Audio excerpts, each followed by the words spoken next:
نمرود کا نام سنا ہوگا آپ نے. مقدس کتابوں میں جو ان کی مقدس کتابیں ہیں اس میں ملتا ہے ایک واقعہ کہ نمرود صرف ایک نہیں ہے، بہت سارے نمرود آئے. نمرود اصل میں نام نہیں ہوتا، بلکہ عراق کا جو بھی بادشاہ ہوتا تھا اسے نمرود کہا جاتا تھا. یہ ایک اصطلاح ہے، ڈیفینیشن یاد رکھ لیں آپ. قیصر و کسریٰ بھی نام سنتے رہتے ہیں آپ، میں نے اس کو کئی مرتبہ بتایا، یہ نام نہیں ہے، یہ لقب ہے. جو ملک روم کا بادشاہ ہوتا ہے اس کو قیصر کہتے ہیں، اور جو ایران کا بادشاہ ہوتا اس کو کسریٰ کہتے تھے، اور جو مصر کا بادشاہ ہوتا تھا اس کو فرعون کہتے تھے. تقریباً 17-18 فرعون آئے ہیں، فرعون کئی ہیں. اسی طرح نمرود بھی بہت سارے آئے. ایک نمرود کا واقعہ پرانی کتابوں میں یہ ملتا ہے کہ اس نے بہت طاقت حاصل کی تھی. اس کی طاقت کا حال یہ تھا کہ وہ 1000 لوگوں سے تنہا لڑ سکتا تھا اور جنگلی جانوروں سے تک مقابلہ کرتا تھا، شیر، ہاتھی وغیرہ سے بھی. اتنی طاقت اس کے پاس تھی اور کبھی بیمار بھی نہیں ہوا تھا. تو لوگوں میں اس کا چرچا ایسا تھا کہ ایسا لگتا ہے کہ یہ پورے انسانوں میں ایک الگ قسم کا انسان ہے. یہ انسان نہیں، یہ بھگوان ہے. جیسے لوگ آج سوچ لیتے ہیں تھوڑی سی شکتی زیادہ ہو جائے تو بھگوان ہو گیا، تھوڑا سا اگر پاور زیادہ ہو گیا تو بھگوان ہو گیا. جیسے اب ہمارا پی ایم بھی قریب پہنچنے کے بھگوان کے. تو یہ نمرود کو بھی ان لوگوں نے اسی طرح سے بنا لیا تھا تقریباً. اب جس کو چیلے اس طرح سے بناتے ہیں وہ خود بن بھی جاتا ہے، وہ سوچنے بھی لگتا ہے ہاں میں تو ہوں، لوگ تو مجھے بول رہے ہیں. تو نمرود نے یہ سوچا کہ میں خدا ہوں اور لوگوں کو سجدہ کرنے کا حکم دیا. سارے لوگ اکثر اس کی عبادت میں لگ گئے. جو اس کی عبادت نہیں کرتا اسے قتل کر دیتا، مار ڈالتا یا جیلوں میں بند کر دیتا. بڑا ظلم کیا اس نے. اب اس کے وزیروں نے، یہ یہودیوں کی تاریخ میں بتا رہا ہوں، یہ آلریڈی ایک بار ہو چکا، اب اس کو دوبارہ ریپیٹ کیا جانے والا ہے. اب یہ جو دنیا میں ہلچل چل رہی ہے آپ کو لنک میں دے رہا ہوں. کیوں یہ سب ہو رہا ہے؟ آپ کے ذہن میں ڈائریکٹ بات آ جائے گی کیا کرنا چاہتے ہیں آج یہ اتنی ترقیات کیوں کرنا چاہتے ہیں. سنیے، نمرود سے اس کے خاص وزیروں نے کہا بادشاہ سلامت، اور اس کو خدا کہتے تھے وہ، کہ سب کچھ تو ہے آپ کے پاس، طاقت و قوت ہے، انسانوں پر آپ کی حکمرانی ہے، جانوروں سے تک آپ مقابلہ کر لیتے ہو، سب کچھ ہے، آپ کبھی بیمار بھی نہیں ہوتے. لیکن ایک چیز ہے کہ جس میں عاجز ہو سکتے ہیں. کہا کیا ہے وہ؟ کہا موت. یہ اگر آ گئی تو کیا کریں گے؟ موت اگر آ گئی تو کیا کریں گے؟ سارا دھرا کا دھرا رہ جائے گا. محلات بھی بہت بنا لیے. اس وقت اس نے ورلڈ ٹاور بنا دیا تھا جو دنیا کی ٹالسٹ بلڈنگ تھی، بہت اونچی عمارت اس زمانے میں. اور کیوں بنایا تھا وہ بھی میں بتاتا ہوں. تو اس نے اپنے وزیروں کی یہ صلاح اور ان کے مشوروں کو سن کر کے کہا کہ یہ تو فکر کی بات ہے، آخر کریں کیا؟ کہا کہ ایک ہی صورت رہ جاتی ہے. اب تقریباً دنیا آپ کی فالوور ہو چکی ہے، سارے انسانوں کو جمع کر لیں، سارے انسانوں کو ایک جگہ جمع کر لیتے ہیں اور سب انسانوں کو فوجی بناتے ہیں، سارے انسانوں کو فوجی بناتے ہیں اور ان سب کو لے کر کے خدا سے لڑتے ہیں. پوری دنیا کو ایک طرف لے کر کے خدا سے لڑتے ہیں. اور ایک بار اگر اس کو مار کر ہم گرا دیے تو موت اور حیات تو ہمارے ہاتھ میں ہوگی. اب دیتا تو وہی ہے نا، موت تو وہی دیتا ہے. تو ٹارگٹ اسی کے ساتھ کیوں نہ کر دیا، اسی کو کیوں نہ کیا جائے. تو اس کی بات یہ لگی کہ ہاں یہ کام شروع کرنا چاہیے. تو چیلے چپاٹوں نے پروجیکٹ دیا اور یہ کام شروع کر بھی دیا. اسے معلوم بھی نہیں ہے، عقل ہوتی تو خدا سے نہ لڑائی لیتے ہیں. یہ نمرود نے تیاری جب شروع کیا تو سب سے پہلا کام کیا کیا انہوں نے؟ بہت بڑا شہر بنایا جہاں پر تقریباً دنیا کے سارے انسانوں کو جمع کرنا تھا. اور بادشاہ کا آرڈر یہ آیا کہ دنیا کی ساری زبانیں ختم کر کے ایک ہی لینگویج رکھی جائے. کمیونیکیشن ضروری تھا فوجیوں کو آرڈر دینے کے لیے. سب کی زبان ایک ہونی چاہیے، سب فوجی ہوں، ٹریننگ دی جائے. اب پھر مسئلہ آیا کہ وہ ملے گا کہاں خدا، جہاں سے اس جنگ کرنا ہے نا، لڑائی کرنا ہے. اب اس کے فرشتے بھی ہیں، اس کی طاقت و قوت بھی ہے، کیسے اس کے ساتھ لڑائی کی جائے؟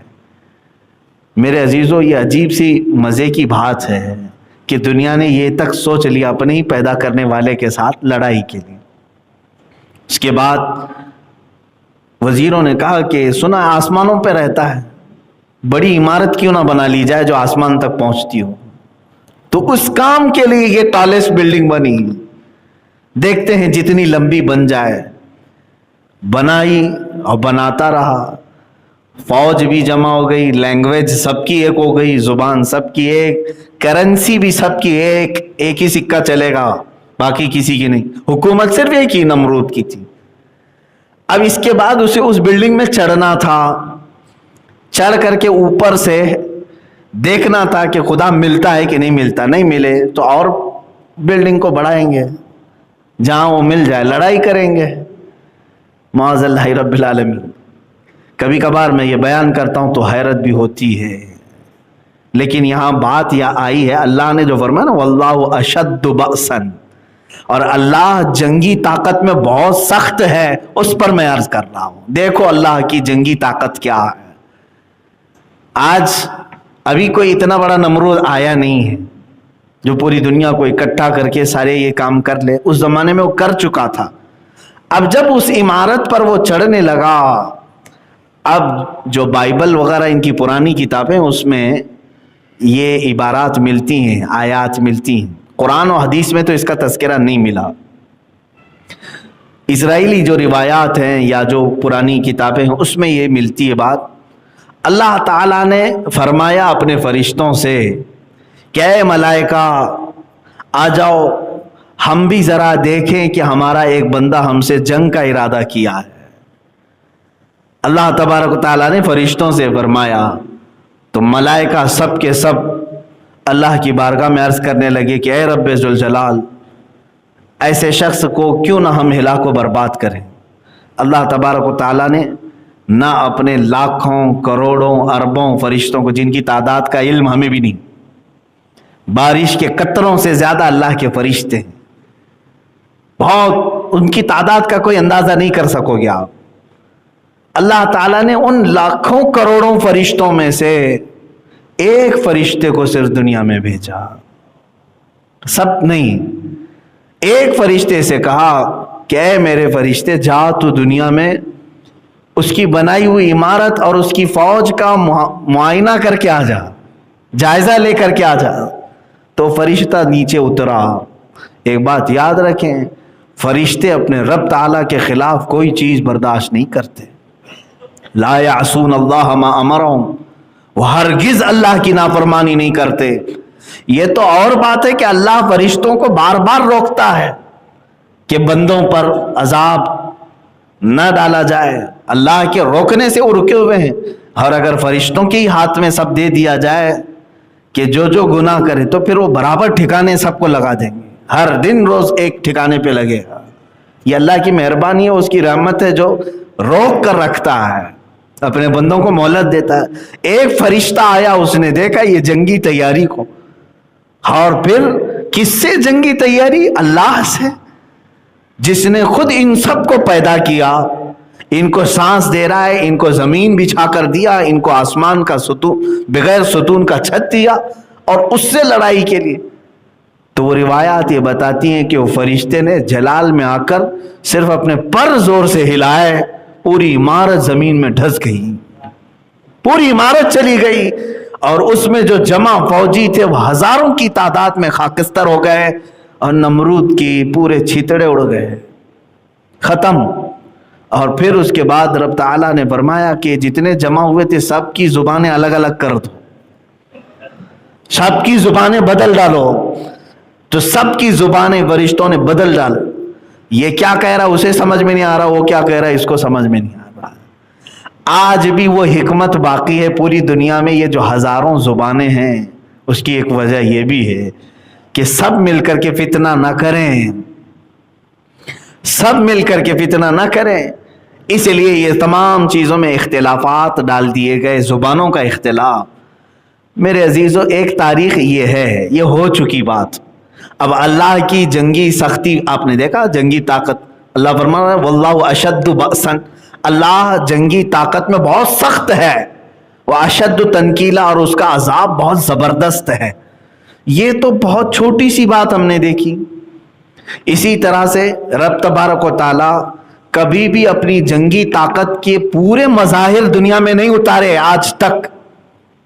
ایک ہوتا ہے نا، بھائی میرے پاس 100 لوگوں کا دستہ ہے، آپ نے للکارا، لاؤ دیکھتے ہیں طاقت کتنی ہے۔ اگر میں نے 2 کو بھیجا تو گویا کہ 2% ہی تو اتارا، 10 کو بھیجا تو گویا کہ میں نے 10% ہی اتارا۔ اب جب 100 کے 100 اتار دیں تو کہا جائے گا کہ پوری طاقت جھونک دیا۔ آج تک دنیا میں رب تعالیٰ نے جنگی طاقت کے لیے اپنے پوری طاقت کا کبھی مظاہرہ نہیں فرمایا۔ 1 فرشتہ آیا، 2 فرشتے آئے، یا زیادہ سے زیادہ 5000 فرشتے جو میدان بدر میں اترے تھے میرے نبی کی حمایت کے تھے۔ وہ بھی اس لیے نہیں کہ وہ کافر اتنے سخت تھے کہ 5000 سے مقابلہ کرانا تھا۔ کبھی آپ سوچتے ہیں بدر کے میدان میں جو مشرکین آئے تھے وہ کتنے تھے؟ وہ 1000 کی تعداد میں تھے، لیکن اللہ نے فرشتے کتنے بھیجے؟ 5000 کی تعداد۔ کیوں؟ کیا 5000 فرشتے مل کر کے 1000 کا مقابلہ کریں گے؟ اس لیے نہیں۔ اس کی 2 وجوہات ہیں۔ پہلی تو یہ ہے کہ اپنے نبی کی عظمت اور شان بتانے کے لیے کہ اللہ تعالیٰ اپنے اس کا رسول جب نکلے تو 5000 فرشتوں کا دستہ اسے عطا کرے گا۔ اور دوسری ایک وجہ محدثین بزرگوں نے یہ فرمایا کہ یہاں فرشتے خود بےتاب تھے اپنے نبی کی فوج میں شامل ہونے کے، تو رب تبارک و تعالیٰ نے ان کو یہ اعزاز بخشا۔ اور حضرت جبرائیل علیہ السلام نے یہ آ کر کے حضور سے عرض بھی کیا تھا۔ حضور صلی اللہ علیہ وسلم اپنی مجلس میں جب بھی کوئی بدری صحابی آتے جو جنگ بدر میں شریک تھے نا، وہ کبھی بھی محفل میں آتے تو حضور دوسرے صحابہ سے کہتے ان کو جگہ دے دو۔ یہ بدری صحابی جبرائیل امین آئے اور عرض کیا یا رسول اللہ صلی اللہ علیہ وسلم، جس طرح آپ کے صحابہ میں بدری صحابہ کی عزت ہے، اسی طرح اللہ کے سارے ملائکہ میں ان فرشتوں کی عزت ہے جو بدر میں اترے تھے۔ بدری ملائکہ کی بھی بڑی تعظیم ہے۔ بہرحال تو اللہ تعالیٰ نے کبھی اپنی جنگی طاقت کا پورا مظاہرہ دنیا میں نہیں فرمایا۔ ایک وہ بادشاہ تھا جو ابرہہ خانہ کعبہ کو ڈھانے کے لیے نکلا تھا اور ہاتھیوں کی فوج لے کر کے آیا، اور پورے خانہ کعبہ کو ختم کرنے کے لیے اس نے اتنا بڑا لشکر جمع کیا تھا، اتنے بڑے بڑے ہاتھی تھے، اس میں سے ایک ہاتھی بھی اگر کسی گھر کو مار دے تو گھر ٹوٹ جائے، زبردست ہاتھیوں۔ لیکن ان کے ساتھ کیا ہوا؟ الم تر کیف فعل ربک باصحاب الفیل، اللہ فرماتا ہے محبوب کیا آپ نے نہیں دیکھا ہاتھی والوں کے ساتھ اللہ نے کیا معاملہ کیا؟ کیا کیا؟ بس چھوٹی چھوٹی چڑیوں کو بھیجا، وہ بھی کیا دے کر کے؟ بم بارود دے کر کے نہیں، میزائل دے کر کے نہیں کہ فوج آئی ہے جاؤ میزائل ڈال دو، چھوٹی کنکریاں، اور وہ ابابیل چڑیاں اوپر سے جب کنکری گراتی تھی، 3 کنکری ہر چڑیا کے پاس تھی، 2 پیروں میں 1 چونچ، جیسے ہی وہ ڈالتی تھی جس ہاتھی پر وہ کنکری گرتی اس کا پیٹ پھٹ جاتا اور آگ لگ جاتی تھی۔ یہ بھی تو میزائل ہی ہے۔ اور ایسا کر دیا فَجَعَلَهُمْ كَعَصْفٍ مَأْكُولٍ، قرآن میں بعد میں فوج کی حالت ایسی ہو گئی جیسے کوئی چھلی ہوئی مرغی کھا کر کے جو چھوڑتا ہے، اس طرح فوج کی حالت ہو گئی تھی، سب کے ٹکڑے ٹکڑے اور چمڑیاں چھلی ہوئی، گوشت اجڑا ہوا۔ یہ اللہ تبارک و تعالیٰ کی جنگی طاقت ہے کہ جب وہ بھیجتا ہے تو بہت چھوٹی سی چیزوں کو بھیجتا ہے لیکن بڑی سے بڑی تباہی آ جائے گی۔